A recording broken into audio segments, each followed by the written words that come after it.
అందరికీ హాయ్ అండి. Welcome to Prithvi tarot. రాశుల పరంగా తీస్తున్నాం కాబట్టి ఇప్పుడు వచ్చే రాశి కుంభరాశి అండి. ఈ వారం రోజుల పాటు కుంభరాశి వారికి ఎలా ఉందో చూద్దాము. ప్లీజ్ యూనివర్స్ చెప్పండి, ఈ వారం పాటు ఈ 1 వీక్ కుంభరాశి వారికి ఎలా ఉంది, వాళ్ళు ఎలాంటి స్థితిగతులను ఫేస్ చేస్తారు, వాళ్ళు ఎలాంటి స్థితిలో ఉంటారు, ప్లీజ్ చెప్పండి యూనివర్స్. యాక్యురేట్ రీడింగ్ ఇవ్వండి. Gratitude gratitude gratitude.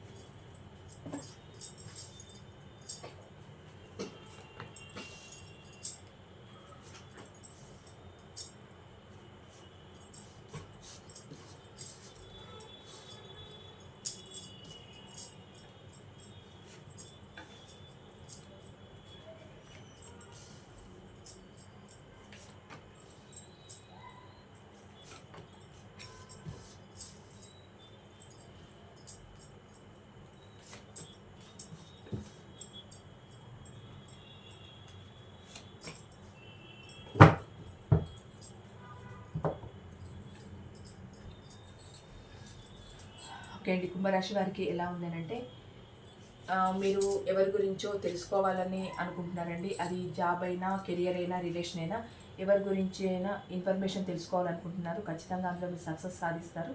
అంటే వాళ్ళకి సంబంధించిన విషయాన్నంతా మీరు గ్యాదర్ చేయాలనుకుంటున్నారు. ఖచ్చితంగా వాళ్ళకి సంబంధించిన విషయం అంతా మీరు తెలుసుకుంటారు. తద్వారా మీ ప్రణాళికను రూపొందించుకుంటారు. మీరు కావాలనుకున్న ఇన్ఫర్మేషన్ వాళ్ళ నుండి ఖచ్చితంగా మీకు అందుతుంది. అది ఆన్లైన్ ద్వారా కానీ, ఆఫ్లైన్ ద్వారా కానీ, వ్యక్తుల ద్వారా కానీ వారికి సంబంధించిన సమాచారం అంతా మీకు అందుతుందండి. ఇక్కడ మీకు ఒక కొత్త అవకాశము రాబోతుంది ఈ 1 వీక్లో. అంటే అది కెరియర్ పరంగా కానీ, రిలేషన్ పరంగా కానీ, ఎలాగైనా ఒక కొత్త ఆపర్చునిటీ మీ ముందుకు రాబోతుంది. అంటే రిలేషన్లో ఉన్న వాళ్ళకైతే మీ మీ పర్సనే మళ్ళీ మీకు కొత్తగా ప్రపోజ్ చేయడం కానీ, మళ్ళీ ఏదైనా డిస్టర్బెన్స్ జరిగి మళ్ళీ మీ దగ్గరికి రావడం కానీ జరగచ్చు. బిజినెస్ పరంగా అయితే ఇది ఒక కొత్త అవకాశం, మీకు కొత్త అవకాశాలు రావడానికి ఎక్కువ ఛాన్సెస్ ఉన్నాయి ఈ 1 వీక్లో. ఇక్కడ ఏంటి అని అంటే, మీరు ఏదైతే మీ మనసులో అనుకుంటున్నారో, అది మనీ పరమైన గ్రోత్ కావాలనుకుంటున్నారో, రిలేషన్ పరంగా అనుకుంటున్నారో, జాబ్ పరంగా అనుకుంటున్నారో, ఇది అన్ని కేటగిరీలకు వస్తుంది కనుక మీ మనసులో ఏదైతే దృఢ సంకల్పంతో ఉన్నారో దానికోసం మాత్రమే ఆలోచిస్తారు. మీరు దాని మీద మాత్రమే ఫోకస్ పెడతారు. ఇది రిలేషన్ పరంగా అయితే మీ పర్సన్ గురించి ఆలోచిస్తారు. కెరియర్ పరంగా అయితే కెరియర్ పరంగానే ఆలోచిస్తారు. అందులో వచ్చే ప్రాఫిట్ ఆలోచిస్తారు. మనీ పరంగా అయితే మనీ ఫోకస్డ్గా ఉంటారు. మనీ గురించి ఎక్కువగా ఆలోచిస్తారు. మీరు మీ మనసులో ఏదైతే ఉందో దాని గురించి ఎక్కువగా ఆలోచిస్తారు. ఇక్కడ మీకు కమ్యూనికేషన్ జరుగుతుందండి. అంటే గత కొద్ది కాలంగా మీతో ఎవరైతే మాట్లాడకుండా ఉన్నారో, మీతో ఆన్ అండ్ ఆఫ్ సిచ్యువేషన్లో ఉన్నారో, మీతో కలవడం లేదో, అలాంటి వాళ్ళ నుంచి మీకు ఒక మెసేజ్ రావడం కానీ, కాల్ రావడం కానీ జరుగుతుంది. లేదా డైరెక్ట్ వాళ్ళతో కలవడం జరుగుతుంది. అంటే మీకు కమ్యూనికేషన్ గ్యాప్ ఉంటే ఖచ్చితంగా మీకు కమ్యూనికేషన్ జరుగుతుంది. ఇది రిలేషన్లో అయితే మీ పర్సన్తో కమ్యూనికేషన్ జరుగుతుంది. బిజినెస్ డీల్స్కి సంబంధించి అయితే మీ సబార్డినేటర్స్ నుంచి కమ్యూనికేషన్ జరుగుతుంది. వృత్తిపరంగా అయితే మీ జాబ్ హోల్డర్స్ నుంచి, మీ పై స్థాయి వాళ్ళ నుంచి కానీ, కింది స్థాయి వాళ్ళ నుంచి కానీ, ఎవరి నుంచి అయినా మీకు ఖచ్చితంగా కమ్యూనికేషన్ అందుతుంది. మీరు ఫోన్ ఆర్ మెసేజెస్ మీకు వస్తాయి. ఇక్కడ కొంచెం నెగిటివ్ ఎనర్జీ కనిపిస్తుంది కనుక మీరు కొంచెం నీడీ పీపుల్స్కి ఎక్కువ హెల్ప్ చేస్తూ ఉండండి. అంటే ఏదైనా కొంచెం అడుక్కునే వాళ్ళు వచ్చిన వాళ్ళకి ఏదైనా అన్నం అలాంటివి అలాంటివి దానం చేయడము, లేదు మీకు ఇక్కడ గుడి దగ్గర ఎవరైనా కనిపించారు యాచకులు, వాళ్ళకి ఏదైనా మీకు తోచిన డబ్బు ఇవ్వడము, అలాంటి చిన్న చిన్న హెల్ప్లు మీకు తోచినంత నీడీ పీపుల్కి హెల్ప్ చేస్తూ ఉండండి. ఇక్కడ కొంచెం నెగిటివ్ ఎనర్జీ కనిపిస్తుంది కనుక మీరు తీసుకునే నిర్ణయాలన్నీ బాగుంటాయండి. కరెక్ట్ నిర్ణయాలు తీసుకుంటారు. కొంచెం దైవారాధనలో ఎక్కువగా ఉంటారు. అంటే ఈ ప్రవచనాలు ఇవి ఉంటాయి కదా, అవి ఎక్కువగా వినడానికి ఎక్కువ ఇష్టపడతారు. దైవానికి సంబంధించినవి వినడానికి ఎక్కువగా ఇష్టపడతారు. దైవ చింతనలో ఎక్కువగా ఉంటారు ఈ వారం రోజులు. మీరు ఏదో పని మీద మీరు యాక్షన్ తీసుకోవాలనుకుంటున్నారండి. మీకు సంబంధించిన వర్క్ పైన, ఇది రిలేషన్ అయినా, బిజినెస్ అయినా, దానికి సంబంధించి ఒక నిర్ణయం తీసుకుంటున్నారు. ఆ నిర్ణయం ప్రకారమే ముందుకెళ్ళాలనుకుంటున్నారు. దానిపైన ఒక యాక్షన్ తీసుకోవాలనుకుంటున్నారు. ఖచ్చితంగా యాక్షన్ తీసుకుంటారు. దానికి ఒక రూపకల్పన చేస్తారు. అందులో సక్సెస్ సాధిస్తారు. ఇక్కడ ఏంటి అని అంటే, మీరు కొంచెం రెస్ట్ పొజిషన్లో ఉంటారు. అంటే జరుగుతుంది జరగనివ్వు అన్నట్టు ఉంటారు. అంటే ఏదైనా దేవుడి మీద భారం వేసి మీరు పీస్ఫుల్గా ఉండడానికి ప్రయత్నం చేస్తారు. అంటే మీ ఎఫర్ట్స్ మీరు పెడతారు, మీరు చేయాలనుకునేది మీరు చేస్తారు, అంతా బాగుంటుంది. అండ్ దేవుడి మీద భారం వేసి సరే ఇక దేవుడే చూసుకుంటాడు అన్న రెస్ట్ పొజిషన్లో ఉంటారు.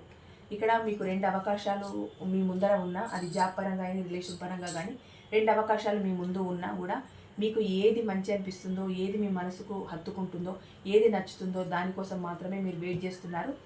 వాళ్ళ కోసం మాత్రమే మీ టైంని స్పెండ్ చేస్తారు. వాళ్ళ కోసమే మీరు ఎదురు చూస్తున్నారు. వాళ్ళకే మీ జీవితంలో ఒక స్థానాన్ని ఇస్తారు. ఇక్కడ మీ చుట్టూ ఎన్ని అవకాశాలున్నా మీరు వాటిని పట్టించుకోవట్లేదు. గతంలో ఏదైతే మీరు పోగొట్టుకున్నారో దానికోసమే ఎక్కువ ఆలోచిస్తున్నారు. అంటే గతంలో మీరు ఆ వృత్తిపరంగా కానీ, ఆ జాబ్ పరంగా కానీ, ఆ పర్సన్ వల్ల కానీ ఎక్కువ సంతోషాన్ని పొంది ఉంటారు. దాని గురించి ఎక్కువ ఆలోచిస్తున్నారు. అంటే ఇప్పుడు వచ్చే అవకాశాన్ని మీరు పట్టించుకోవట్లేదు. మీకు ఇక్కడ యూనివర్సే ఒక అవకాశం ఇస్తున్నా కూడా మీరు పట్టించుకోవట్లేదు. గతాన్నే ఆలోచిస్తున్నారు. గతం తాలూకు పర్సన్నే, గతం తాలూకు జాబ్నే, అది బాగుంటే ఉండేది, ఆ జాబ్ బాగుంటే ఉండేది, ఆ పర్సన్ నాతో ఉంటే నా లైఫ్ బాగుండేది, ఇలా ఆలోచిస్తున్నారు. అంటే గతాన్ని ఎక్కువగా తలుచుకుంటున్నారు. ఇప్పుడున్న ప్రజెంట్ పరిస్థితిని ఇగ్నోర్ చేస్తున్నారు. అలా చేయకండి. గతం గడిచిపోయింది గడిచిపోయింది. అది మీది కాదు కనుకనే మీ నుంచి వెళ్ళిపోయింది. ఆ జాబ్ అయినా, కెరియర్ అయినా, రిలేషన్ అయినా. ఇప్పుడు ప్రజెంట్ మీ ముందు ఉన్నదాన్ని మాత్రమే ఆస్వాదించండి, స్వీకరించండి. అందులోనే మీరు సక్సెస్ చూస్తారు. గడిచిపోయింది తలుచుకుంటే ముందుకు రాదు కదా, దానివల్ల మీరేం పొందలేరు, మీరు సక్సెస్ చూడలేరు. గతాన్ని తలుచుకొని బాధపడడం కన్నా వర్తమానంలో ఏం జరుగుతుందో ముందు ఉండి చూసుకొని మీరు ఇప్పుడున్న అవకాశాలని, ఆ ఆపర్చునిటీని సద్వినియోగం చేసుకోవడానికి ప్రయత్నించండి. ఇక్కడ మీకు ఎవరైనా నెగిటివ్ ఈగోతో కూడిన పర్సన్స్ ఎదురు కావచ్చు ఈ వారం రోజులు. అంటే డి అంటే డి అనే మనుషులు ఎదురు కావచ్చు. నువ్వెంత అంటే నువ్వెంత అని మాట్లాడవచ్చు. అలాంటి వాళ్ళకి దూరంగా ఉండండి. ఎందుకంటే మీకు ఇక్కడ అంతా బాగానే ఉంది. మీకు ఒక కొత్త అవకాశాలు వచ్చే ఛాన్సెస్ ఈ 1 వీక్లో ఉన్నాయి కనుక అలాంటి పర్సన్స్కి దూరంగా ఉండండి. వాళ్ళు మనం ఒకటంటే రెండనే మనుషులకు చాలా దూరంగా ఉండడం బెస్ట్. ఎందుకంటే వాళ్ళ ఈగో అంతా మీపైన చూపిస్తారు. దానివల్ల చిలికి దానివల్ల గొడవలు పెద్దగా అవుతాయి. మీకు వచ్చే అవకాశాలు కూడా రాకుండా పోవచ్చు. అందుకే ఎవరైతే మీకు అహంకారపూరితమైన మాటలతో మిమ్మల్ని బాధ పెట్టడానికి ప్రయత్నిస్తారో అలాంటి వారికి చాలా దూరంగా ఉండండి. అప్పుడే మీరు మీ పనిలో మీరు సక్సెస్ని సాధిస్తారు. ఇక్కడ 2 విషయాల మధ్య జగిలవుతున్నారు అని అంటే అది రిలేషను, వర్క్ అయినా కావచ్చు, రిలేషను ఫ్యామిలీ అయినా కావచ్చు, లేకపోతే మీ వర్క్లోనే 2-3 అవకాశాలు ఉండొచ్చు. ఏదైనా ఆన్ అండ్ ఆఫ్ సిచ్యువేషన్లో ఉన్నారు. దేన్ని తేల్చుకోవాలో మీకు అర్థం కావట్లేదు. అలాంటి ఒక పొజిషన్లో ఉంటారంటే అవకాశాలు ఎక్కువగా రావడం వల్ల ఒక నిర్ణయానికి రావడం కూడా అంత తొందరగా అవ్వదు. ఎందుకంటే ఇక్కడ మీకు కొత్త అవకాశాలు రావడానికి ఛాన్సెస్ ఎక్కువ ఉన్నాయి. అందుకే ఆన్ అండ్ ఆఫ్లో పెడతారు. అంటే అటు వాళ్ళకి చెప్తే ఏమనుకుంటారో, వీళ్ళకి చెప్తే ఏమనుకుంటారో అన్న ఒక డైనమాలో ఉంటారు కనుక ఈ అవకాశాన్ని ఎలా వినియోగించుకోవాలో ఆలోచించుకోండి. కొంచెం ఈగో ఉన్న పర్సన్స్కి దూరంగా ఉండండి. నీడీ పీపుల్కి మాత్రం హెల్ప్ చేయడానికి ప్రయత్నించండి. ఆ సహాయం మీకు మంచి జరగడానికి ఎక్కువ దోహదపడుతుంది. ఇప్పుడు కొంచెం పరిస్థితి బాగలేని వాళ్ళకు మీకు తోచినంత హెల్ప్ చేయడంలో తప్పు లేదు కదా. అలాంటి ఒక సహకారం కానీ, అలాంటి ఒక సహాయం కానీ రేపటి రోజున మీరు ముందుకు రావడానికి చాలా హెల్ప్ఫుల్ అవుతుంది. అంటే ఎవరికో దానం చేస్తే మనకు వస్తుందనంటే ఆ పుణ్యం ఎక్కడికి పోదండి. ఖచ్చితంగా అది మన ఖాతాలోనే జమ అవుతుంది. అలాంటి వాళ్ళకి హెల్ప్ చేయడం చాలా మంచిది. మనం ఏదైనా ప్రాబ్లంలో ఉన్నప్పుడు మనల్ని ఒకరు సేవ్ చేయాలని ఎలా అనుకుంటామో, కొంచెం నీడీ పీపుల్స్ ఏమనుకుంటారనంటే కొంచెం మీలాంటి పర్సన్స్ కనిపించినప్పుడు మాకు హెల్ప్ చేస్తే బాగుండని అనుకుంటారు. అలాంటి వాళ్ళకి హెల్ప్ చేయడంలో తప్పు లేదు. హెల్ప్ చేయండి, అంతా బాగానే ఉంటుంది 1 వీక్. ఇదండి మకర రాశి కుంభరాశి వాళ్ళకి ఈ 1 వీక్ ఫలితాలు. Thank you so much.